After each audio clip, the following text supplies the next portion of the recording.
ആകാശവാണി.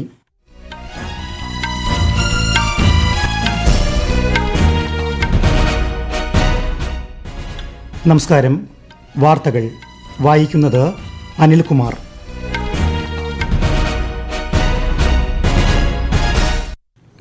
പ്രധാന വാർത്തകൾ. പ്രധാനമന്ത്രി നരേന്ദ്രമോദി ഇന്ന് ചൈനയിൽ ഷാങ്ഹായി സഹകരണ സംഘടനാ ഉച്ചകോടിയെ അഭിസംബോധന ചെയ്യും. റഷ്യൻ പ്രസിഡന്റ് വ്ളാഡിമിർ പുടിനുമായി പ്രധാനമന്ത്രി ഉഭയകക്ഷി കൂടിക്കാഴ്ച നടത്തും. രാഷ്ട്രപതി ദ്രൗപദി മുർമുവിന്റെ 3 ദിവസത്തെ കർണാടക തമിഴ്നാട് സന്ദർശനത്തിന് ഇന്ന് തുടക്കം. പ്രളയക്കെടുതി നേരിടുന്ന ജമ്മുവിലെ ദുരിതാശ്വാസ പ്രവർത്തനങ്ങൾ കേന്ദ്ര ആഭ്യന്തരമന്ത്രി അമിത്ഷാ ഇന്ന് നേരിട്ട് വിലയിരുത്തും. ഹിമാചൽ പ്രദേശ്, ഉത്തരാഖണ്ഡ്, പഞ്ചാബ്, ജമ്മു കാശ്മീർ എന്നിവിടങ്ങളിലെ മഴക്കെടുതികൾ അവലോകനം ചെയ്യാൻ കേന്ദ്ര സംഘങ്ങൾ രൂപീകരിച്ച് ആഭ്യന്തര മന്ത്രാലയം. കേരളത്തിൽ അമീബിക് മസ്തിഷ്ക ജ്വരം ബാധിച്ച് കോഴിക്കോട് ചികിത്സയിലായിരുന്ന 2 പേർ മരിച്ചു. ജാഗ്രത തുടരണമെന്ന് മുഖ്യമന്ത്രി പിണറായി വിജയൻ. ഏഷ്യാ കപ്പ് പുരുഷ ഹോക്കി ടൂർണമെന്റിൽ ഇന്ത്യ ഇന്ന് കസാഖിസ്ഥാനുമായി ഏറ്റുമുട്ടും. വാർത്തകൾ വിശദമായി. ചൈനയിലെ ടിയാൻജിനിൽ നടക്കുന്ന ഷാങ്ഹായി സഹകരണ സംഘടനാ ഉച്ചകോടിയുടെ പ്ലീനറി സമ്മേളനത്തെ പ്രധാനമന്ത്രി നരേന്ദ്രമോദി ഇന്ന് അഭിസംബോധന ചെയ്യും. പ്രാദേശിക സഹകരണം മെച്ചപ്പെടുത്താനുള്ള ഇന്ത്യയുടെ സമീപനത്തെക്കുറിച്ച് പ്രധാനമന്ത്രി വിശദീകരിക്കുമെന്ന് വിദേശകാര്യ സെക്രട്ടറി വിക്രം മിശ്രി ടിയാൻജിനിൽ മാധ്യമപ്രവർത്തകരോട് പറഞ്ഞു. തുടർന്ന് Shri Modi Russian president Vladimir പുടിനുമായി ഉഭയകക്ഷി കൂടിക്കാഴ്ച നടത്തും. ഇന്ത്യയും ചൈനയും തമ്മിലുള്ള ഉഭയകക്ഷി ബന്ധം പുനഃസ്ഥാപിക്കുന്നത് ലക്ഷ്യമിട്ട് പ്രധാനമന്ത്രി ചൈനീസ് പ്രസിഡന്റ് ഷി ജിൻ പിങ്ങുമായി ഇന്നലെ വിപുലമായ ചർച്ചകൾ നടത്തി. അതിർത്തി പ്രദേശങ്ങളിൽ സമാധാനവും സമൃദ്ധിയും നിലനിർത്തേണ്ടതിന്റെ പ്രാധാന്യം പ്രധാനമന്ത്രി എടുത്തു പറഞ്ഞതായി വിദേശകാര്യ സെക്രട്ടറി പറഞ്ഞു. അതിർത്തി കടന്നുള്ള ഭീകരതയെ ചെറുക്കുന്നതിന് പരസ്പരം പിന്തുണ നൽകാനും ധാരണയായി. ഇന്ത്യയും ചൈനയും തമ്മിലുള്ള അഭിപ്രായ വ്യത്യാസങ്ങൾ തർക്കങ്ങളാക്കി മാറ്റാൻ അനുവദിക്കരുതെന്ന് ഇരു നേതാക്കളും അഭിപ്രായപ്പെട്ടതായി വിദേശകാര്യ സെക്രട്ടറി വ്യക്തമാക്കി. Cross-border terrorism was mentioned by the Prime Minister as a priority. He did underline the fact this is something that impacts both India and China, and that it's important therefore that we extend understanding and extend support to each other as both of us combat cross-border terrorism. രാഷ്ട്രപതി ദ്രൗപദി മുർമുവിന്റെ 3 ദിവസത്തെ കർണാടക തമിഴ്നാട് സന്ദർശനത്തിന് ഇന്ന് തുടക്കം. മൈസൂരുവിലെ All India Institute of Speech and ഹിയറിംഗിന്റെ വജ്രജൂബിലി ആഘോഷങ്ങളിൽ രാഷ്ട്രപതി പങ്കെടുക്കും. നാളെ ചെന്നൈയിൽ നടക്കുന്ന സിറ്റി യൂണിയൻ ബാങ്കിന്റെ 120ാമത് സ്ഥാപക ദിനാഘോഷത്തിലും തുടർന്ന് തിരുവാരൂരിൽ നടക്കുന്ന തമിഴ്നാട് കേന്ദ്ര സർവകലാശാലയുടെ 10ാമത് ബിരുദദാന ചടങ്ങിലും രാഷ്ട്രപതി പങ്കെടുക്കും. കേന്ദ്ര ആഭ്യന്തരമന്ത്രി അമിത്ഷാ ഇന്ന് ജമ്മു സന്ദർശിക്കും.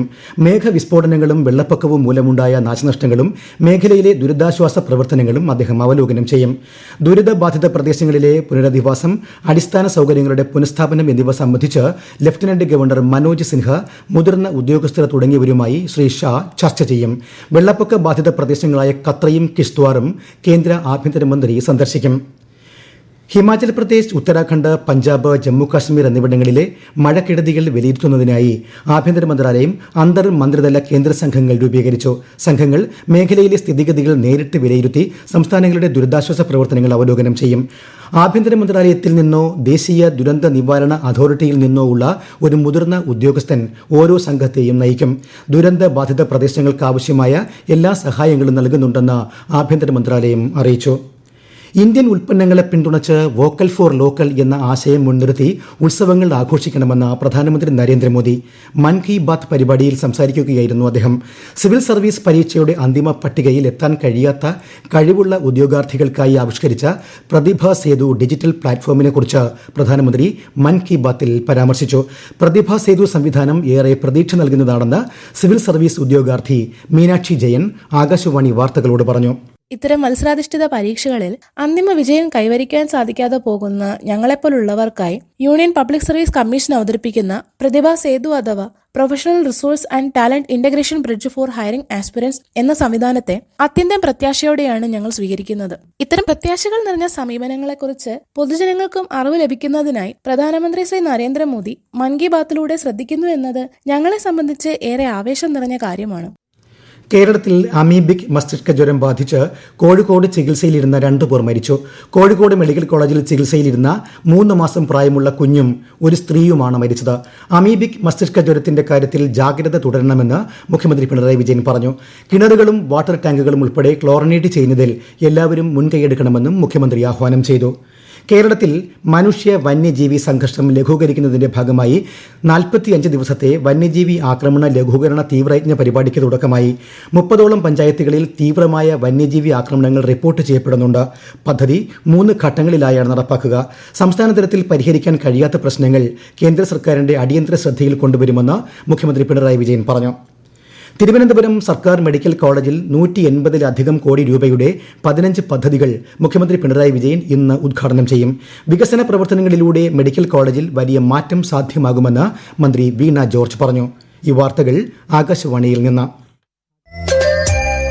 ആകാശവാണി വാർത്തകളും വാർത്താ അധിഷ്ഠിത പരിപാടികളും All India Radio News Thiruvananthapuram YouTube ചാനലിലും at All India Radio News Thiruvananthapuram Facebook പേജിലും AIR ന്യൂസ് _ ഇൻസ്റ്റഗ്രാം അക്കൌണ്ടിലും at AIR news _ TVM X ഹാൻഡിലും ലഭ്യമാണ്. യാത്രക്കാരുടെ തിരക്ക് പരിഗണിച്ച് കണ്ണൂർ രാജ്യാന്തര വിമാനത്താവളത്തിൽ നിന്ന് ഇന്ന് കൂടുതൽ ആഭ്യന്തര സർവീസുകൾക്ക് തുടക്കമാകും. എയർ ഇന്ത്യ എക്സ്പ്രസ് ഇന്ന് മുതൽ ബംഗളൂരുവിലേക്ക് പുതിയ പ്രതിദിന സർവീസ് ആരംഭിക്കും. ഇൻഡിഗോ ഹൈദരാബാദ് കണ്ണൂർ സെക്ടറിൽ ആഴ്ചയിൽ 3 അധിക സർവീസുകൾ നടത്തും. ഈ മാസം 15 മുതൽ ഡൽഹി കണ്ണൂർ സർവീസ് ദിവസേനയാക്കും. പൂജ, ദീപാവലി, ഛാത്ത് ഉത്സവവേളകളിലെ തിരക്ക് കണക്കിലെടുത്ത് തിരുവനന്തപുരം നോർത്ത് റെയിൽവേ സ്റ്റേഷനിൽ നിന്ന് കൊൽക്കത്തയിലെ സാന്ദ്രഗിച്ചി വരെ 2 പ്രത്യേക ട്രെയിനുകൾ ഏർപ്പെടുത്തി. സെപ്റ്റംബർ 5, 12, 19, 26, ഒക്ടോബർ 3, 10, 17 തീയതികളിൽ 4:20 തിരുവനന്തപുരത്ത് നിന്ന് സർവീസ് ആരംഭിക്കും. നടപ്പ് സാമ്പത്തിക വർഷത്തിലെ ആദ്യ പാദത്തിലുണ്ടായ 7.8% GDP വളർച്ചാ നിരക്ക് ഇന്ത്യൻ സമ്പദ് വ്യവസ്ഥ മികച്ച നിലയിലാണ് എന്നതിന് തെളിവാണെന്ന് കേന്ദ്രമന്ത്രി കിരൺ റിജിജു. ന്യൂഡൽഹിയിലെ ഭഗവാൻ ബിർസ മുണ്ട ഭവനിൽ ബിർസ മുണ്ട പ്രതിമ അനാച്ഛാദനം ചെയ്ത ശേഷം മാധ്യമപ്രവർത്തകരോട് സംസാരിക്കുകയായിരുന്നു അദ്ദേഹം. ഇന്ത്യയെ സ്വയം പര്യാപ്തമാക്കുന്നതിന് മെയ്ക്ക് ഇൻ ഇന്ത്യ പ്രോത്സാഹിപ്പിക്കുകയും തദ്ദേശ ഉൽപ്പന്നങ്ങൾ കൂടുതലായി ഉപയോഗിക്കുകയും ചെയ്യണമെന്ന് ശ്രീ റിജിജു പറഞ്ഞു.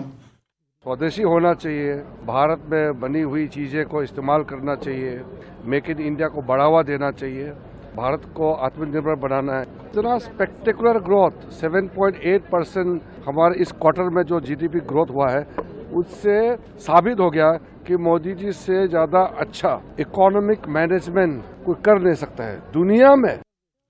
ഏഷ്യാകപ്പ് പുരുഷ ഹോക്കി ടൂർണമെന്റിൽ ജപ്പാനെ 2-3 ഗോളുകൾക്ക് പരാജയപ്പെടുത്തി ഇന്ത്യയ്ക്കായി മൻദീപ് സിംഗ് 1ഉം ഹർമൻപ്രീത് സിംഗ് 2ഉം ഗോളുകൾ നേടി. ഇന്ന് ഇന്ത്യൻ സംഘം കസാഖിസ്ഥാനുമായി ഏറ്റുമുട്ടും. രാജഗീർ ഇന്റർനാഷണൽ സ്പോർട്സ് സ്റ്റേഡിയത്തിൽ രാത്രി 7:30 മത്സരം. കംബോഡിയയിൽ നടക്കുന്ന AFC വനിതാ ചാമ്പ്യൻസ് ലീഗിന്റെ അവസാന ഗ്രൂപ്പ് ഇ പ്രിലിമിനറി സ്റ്റേജ് മത്സരത്തിൽ ഹോങ്കോങ്ങിന്റെ കീച്ചി എസ്സിക്കെതിരെ ഈസ്റ്റ് ബംഗാൾ FCക്ക് സമനില.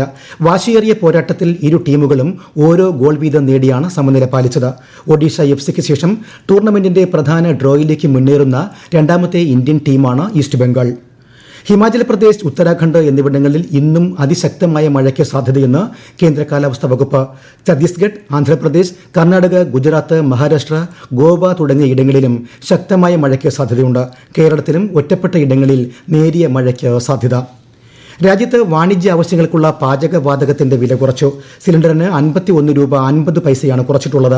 ഇതേ തുടർന്ന് ഡൽഹിയിൽ 19 കിലോഗ്രാം വാണിജ്യ LPG സിലിണ്ടർ ഇനി 1580 രൂപയ്ക്ക് ലഭ്യമാകും. ആഗോള ക്രൂഡ് ഓയിൽ വിലയും മറ്റ് വിപണി ഘടകങ്ങളും അടിസ്ഥാനമാക്കിയുള്ള പതിവ് പ്രതിമാസ പരിഷ്കരണങ്ങളുടെ ഭാഗമായാണ് വിലക്രമീകരണം. സ്കൌട്ട്സ്, ഗൈഡ്സ്, റോവേഴ്സ്, റേഞ്ചേഴ്സ് എന്നീ വിഭാഗങ്ങളിലെ രാഷ്ട്രപതി പുരസ്കാര ജേതാക്കൾക്കുള്ള സർട്ടിഫിക്കറ്റുകൾ കേന്ദ്ര യുവജനകാര്യ കായിക മന്ത്രി മൻസുഖ് മാണ്ഡവ്യ ന്യൂഡൽഹിയിൽ സമ്മാനിച്ചു. 2016ലെയും 2018 മുതൽ 2021 വരെയുമുള്ള 400ഓളം സർട്ടിഫിക്കറ്റുകൾ അദ്ദേഹം വിതരണം ചെയ്തു.